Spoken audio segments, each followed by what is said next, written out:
Dünyanın bir çox ölkəsində pensiya yaşı sosial-iqtisadi şəraitə, demoqrafik göstəricilər və əmək bazarının vəziyyətinə uyğun olaraq fərqli müəyyən edilir.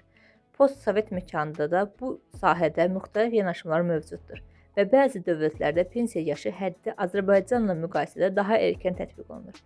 Bu fərqlər cəmiyyətdə tez-tez müzakirələrə səbəb olur və pensiya yaşının azaldılması imkanları ilə bağlı suallar doğurur. Maraqlıdır. Bəs Azərbaycanda pensiya yaşının azaldılması ilə bağlı hansısa addım atıla bilərmi? Məsələ ilə bağlı News 24 Azad danışan iqtisadçı Xalid Kərimli bildirib ki, Azərbaycanda mövcud demoqrafik və iqtisadi reallıqlar fonunda pensiya yaşının azaldılması qısa müddətdə real görünmür. Pensiya sistemi əsasən çalışan əhalinin ödədiyi sosial sığorta haqqları hesabına maliyyələşir və bu balansın pozulması ciddi risklər yarada bilər.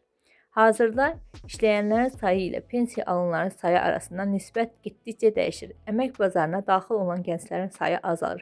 Belə şəraitdə pensiya yaşının aşağı salınması dövlətin xərclərini daha da artıra bilər. Məhz bu səbəbdən də qadınlar həm də kişilər üçün pensiya yaş həddi 65 olaraq müəyyən edilib. Kişilər üçün bu yaş həddi artıq tətbiq olunur. Qadınlar üçün isə mərhələli keçid prosesi davam etdirilir.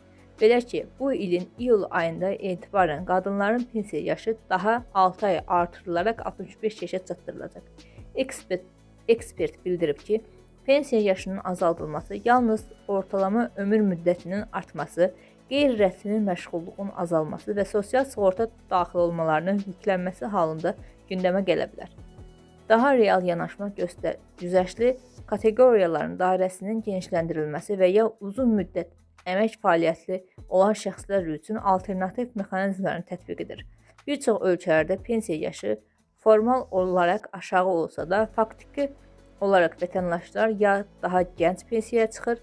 Bu baxımdan əsas məqsəd təkcə pensiya yaşını azaltmaq deyil, həm də pensiya sisteminin dayanıqlılığı və pensiya məbləğinin adekvatlığını təmin etməkdir.